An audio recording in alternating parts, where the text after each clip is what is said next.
Assalamualaikum warahmatullahi wabarakatuh. Selamat pagi Bapak-Bapak, Ibu-Ibu. Apa kabar? Kurang keras nih kayak. Apa kabar?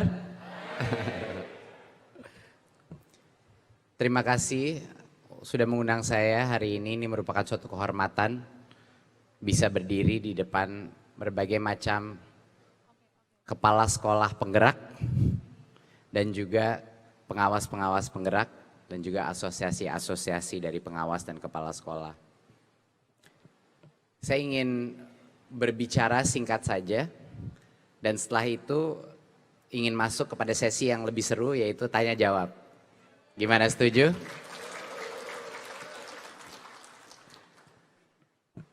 Karena topik saya hari ini adalah kepemimpinan ya. Kepemimpinan 2.0 lah bisa dibilang. Bagaimana kita bisa merubah pemikiran kita sebagai pemimpin di masa yang baru ini. Karena itu pemimpin harus berani ditanya. Harus berani diinterogasi. Makanya saya mungkin bicara hanya 5-10 menit. Langsung saya monggo diinterogasi sama bapak-bapak, ibu-ibu. Kita menghadapi tantangan yang luar biasa beratnya.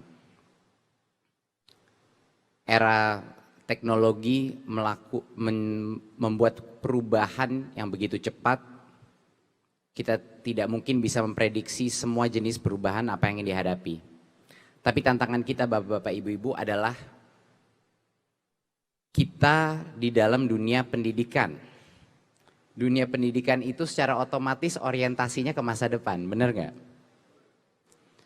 Jadinya kita harus bisa pintar-pintar menebak pada saat anak-anak ini sudah masuk ke dalam dunia nyata, dunia kerja, dunia profesi, seperti apa sih kebutuhan mereka? Bagaimana mereka akan bisa tumbuh dan sukses? Ini hal yang sangat rumit. Jadi ada beberapa hal yang saya nggak yakin, ada beberapa hal yang saya yakin. Yang saya nggak yakin itu adalah seperti apa industri akan menjadi seperti apa. Saya nggak yakin seperti apa ekonomi kita. Itu bisa bermacam-macam permutasinya. Tapi yang saya yakin adalah apa kompetensi-kompetensi yang akan paling berguna untuk perubahan apapun. Kayaknya bapak-bapak, ibu-ibu di sini juga udah tahu itu kompetensi itu apa. Kita dalam hati kita masing-masing itu udah tahu. Dalam pergerakan kita setiap hari kita tahu inilah yang kita cari dalam tim kita. Inilah yang kita cari dalam bawahan kita, peer kita, dan atasan kita. Apa sih kompetensi-kompetensi itu? Biasanya depannya ada C-nya kalau bahasa Inggrisnya. Ya. Creativity, kolaborasi, kalau bahasa Indonesia pakai K. Communication, critical thinking, computation logic, cara berpikir secara matematis, secara saintifik, dan juga jangan lupa compassion, kebatinan, compassion kepada sesama. Ini mungkin kompetensi-kompetensi yang akan terpenting yang harus kita bentuk bukan hanya kepada murid-murid kita, tapi kepada guru-guru kita dan juga pemimpin-pemimpin sistem pendidikan kita. Ada beberapa hal mengenai kepemimpinan yang saya ingin bicarakan. Dan ini dari pengalaman saya sendiri memimpin organisasi sebelumnya dengan lebih dari 2 juta member di seluruh Indonesia. Jadi ada beberapa hal yang saya pelajari dan ingin saya terapkan juga di dalam teori kepemimpinan di sistem pendidikan. Yang pertama adalah perubahan paradigma. Dari kementerian sampai ke dinas, pengawas sampai kepala sekolah. Saya ingin mengajak bapak-bapak, ibu-ibu merubah paradigma kepemimpinan dari tadinya itu penguasa atau pengendali atau regulator. Kita berubah menjadi paradigma kepemimpinan yang melayani. Kita semua jadi pelayan, pembantu daripada bawahan kita. Ini mungkin perubahan dasar yang terpenting sekarang. Jadi setiap kali kita melakukan meeting, setiap kali kita bertemu dengan bawahan kita, setiap kali kita berinteraksi, pertanyaan pertama adalah, apakah saya telah membantu bawahan saya mengerjakan tugasnya? Itu pertama.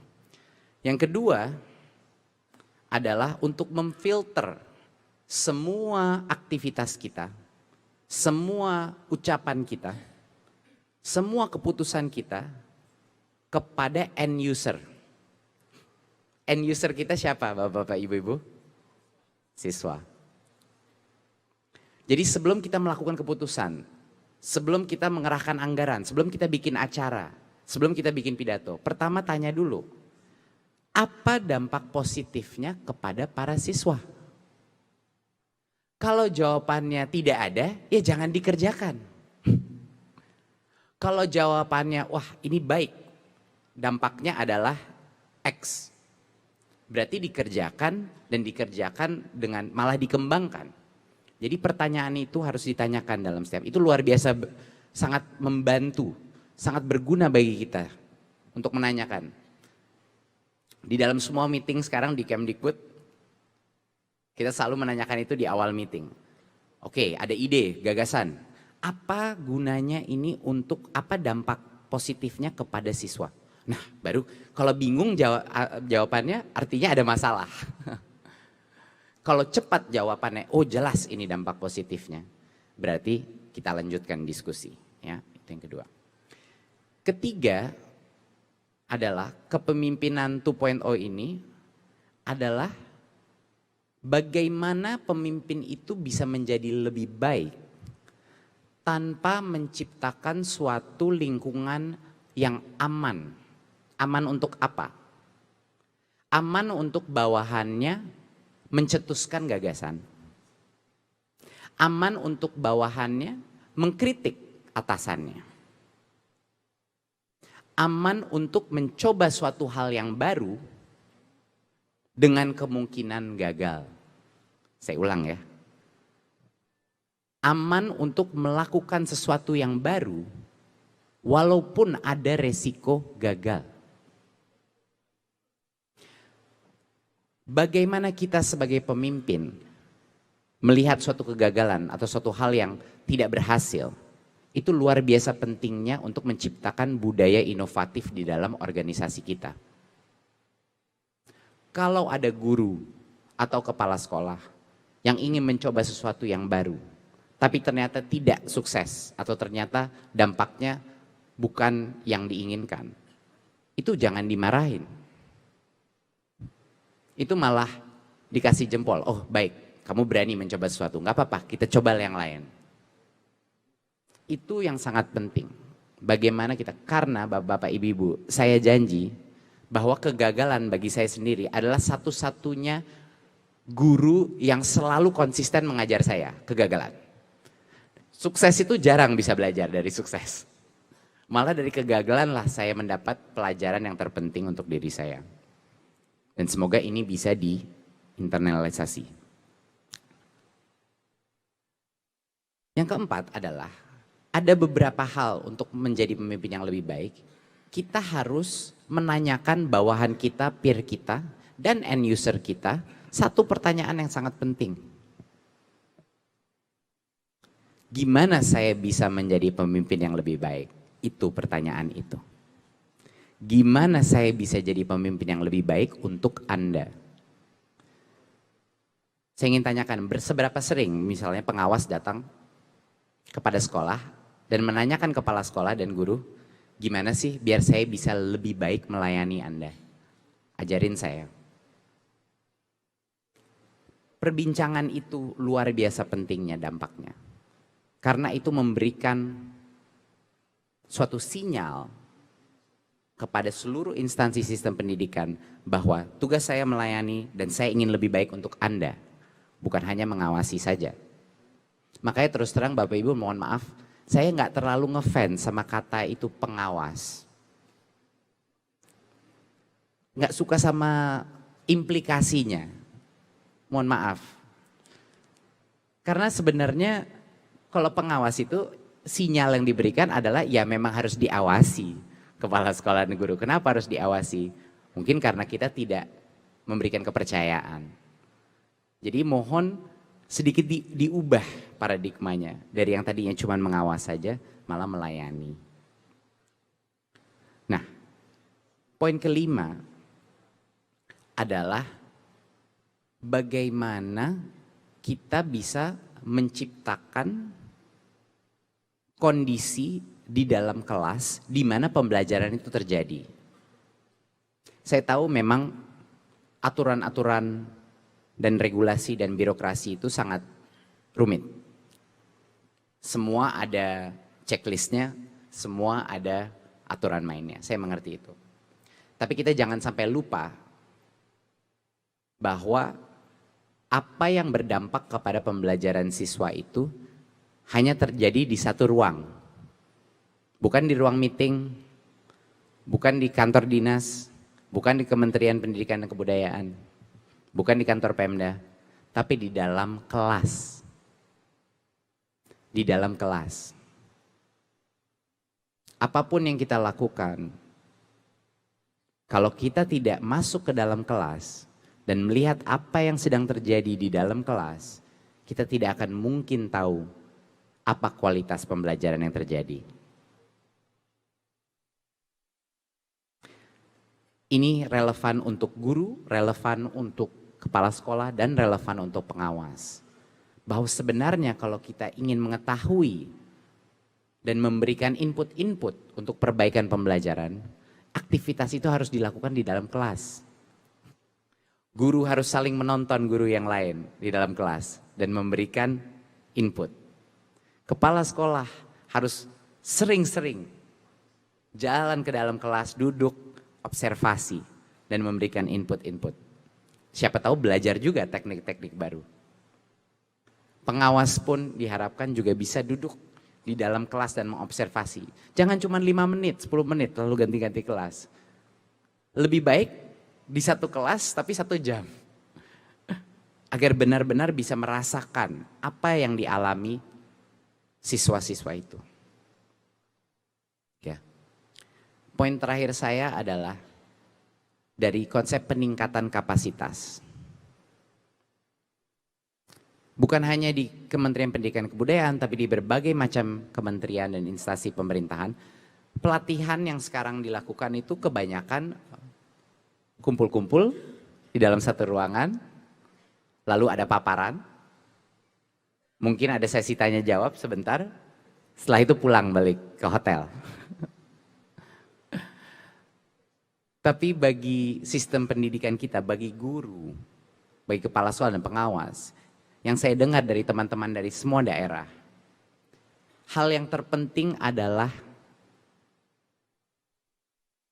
antara guru, antara kepala sekolah, antara pengawas untuk berkumpul-kumpul dan bercerita mengenai pengalamannya, bertukar pikiran, berdebat, dan menggali informasi dari sesama pelaku pendidik. Inilah yang terpenting, kolaborasi. Bagaimana caranya guru menjadi lebih baik? Saya yakin 100% kalau di dalam suatu sekolah, semua guru itu saling duduk di kelasnya masing-masing. Jadi ada guru yang selalu mendatangi, mengobservasi, lalu gantian, giliran. Lalu mereka berbicara. Ini akan terjadi perubahan yang masif. Karena pembelajaran dengan cara feedback, pembelajaran dengan cara observasi adalah cara tercepat untuk meningkatkan kompetensi pedagogi daripada guru dan kompetensi kepemimpinan para kepala sekolah. Poin terakhir saya adalah untuk menekankan bahwa organisasi yang namanya sekolah itu tidak ada bedanya sama organisasi-organisasi lain. Untuk mencetak generasi berikut kita yang inovatif, kreatif, dan penuh dengan values atau moralitas, karakter. Organisasi sekolah ini harus bekerja dengan cara kreatif, inovatif, dan dengan karakter dan integritas. Kalau orang dewasanya tidak bekerja sama dengan cara-cara itu, tidak menghayati, nggak mungkin murid-muridnya bisa meningkatkan kemampuan itu. Artinya yang tadinya semua guru itu hanya bekerja di kelasnya masing-masing. Kepala sekolah mengurusi administrasi sekolah, guru mengurus mata pelajarannya dan hanya kelasnya, semuanya terpisah-pisah, tersekat-sekat. Harus ada perubahan paradigma gimana caranya berkolaborasi di dalam suatu sekolah. Bahwa itu semua murid-muridnya dalam suatu sekolah, itu bisa dibantu oleh semua guru. Guru itu harus berkolaborasi sebagai satu tim. Dan kepala sekolahnya menjadi koordinator tim tersebut. Kalau itu sekolah bekerja sebagai satu tim, berarti nggak ada yang namanya, oh ini kelas saya, oh ini kelas saya, oh ini mata pelajaran saya, bukan. Para guru itu akan berkumpul, mengeroyok masalah-masalah yang dihadapi berbagai macam anak di dalam sekolahnya. Dan juga keputusan-keputusan yang diambil sekolah itu bisa dilakukan dengan cara musyawarah. Jangan hanya keputusan satu orang, ditanya. Guru-guru apa yang terbaik, bagaimana kita harusnya melakukan budgeting ini, bagaimana kita harus menghandle anak yang butuh perhatian yang lebih tinggi dan lain-lain. Bekerja sebagai tim, dan gak mungkin bisa bekerja sebagai tim kalau guru-guru tidak ngumpul dan menyisihkan waktu untuk memikirkan secara strategis gimana ya kita jadi unit, jadi tim yang lebih baik. Kayak tim sepak bola lah Pak. Kalau tim sepak bola nggak ngumpul dengan coachnya, nggak diberikan feedback, nggak ada usulan-usulan gimana strateginya, ya nggak bakal menang Piala Dunia. Perbincangan itu jangan diremehkan. Perkumpulan antara guru di dalam sekolah itu jangan diremehkan. Itu kuncinya keberhasilan suatu tim. Saya mengajak berbagai macam ini dengan keyakinan bahwa reformasi pendidikan ini harus menjadi suatu pergerakan. Pergerakan dari atas dan pergerakan dari bawah. Baru dah di tengah kita akan bertemu untuk melakukan perubahan yang benar-benar permanen. Jangan cuma untuk beberapa tahun ke depan aja. PR saya banyak sekali. PR di Kemendikbud banyak sekali. Kitalah yang akan secara terstruktur memberikan berbagai macam kebebasan dan pelayanan yang lebih baik kepada bapak-bapak, ibu-ibu. Tapi kalau nunggu kita aja, nggak bakal nyampe dalam 5 tahun ini. Harus mulai bergerak dari bawah, harus mulai maju untuk memerdekakan sistem pelajaran kita dan memerdekakan siswa-siswi kita se-Indonesia. Terima kasih. Assalamualaikum warahmatullahi wabarakatuh.